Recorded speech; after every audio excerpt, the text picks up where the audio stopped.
Assalomu alaykum obunachilar. Mana Xudo bergan Umid opaning do'koniga keldik. Tovar, o'sha tikuv mashinalariga kerakli vajlar, ro'zg'orga zarur, shu edi. Har xil vajlar bor ekan. Shu kelib xarid qilib qolaverasizlar. Mana bir baholarini so'raymiz asta. Ikki vajlar.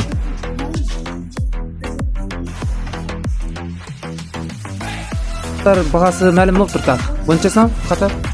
55'ten. 55'ten. 50'den. 50'den. 35.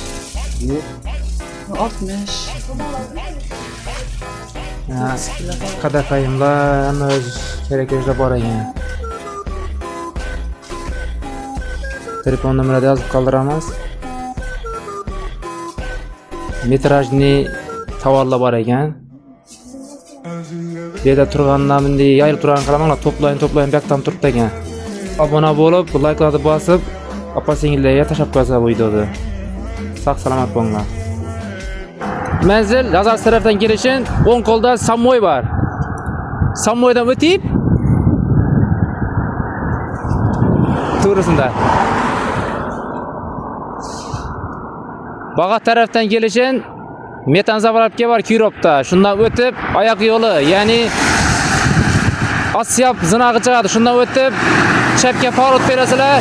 Shu yerda balonchi akamiz bor, yana Rasurbek, shuning yanında bo'ladi. Balon amaga kelsa aka biratlar, yanında ayolim bilan kelsa shu yerda kiyim-kechak kerak vajlar shu yerda bo'ladi.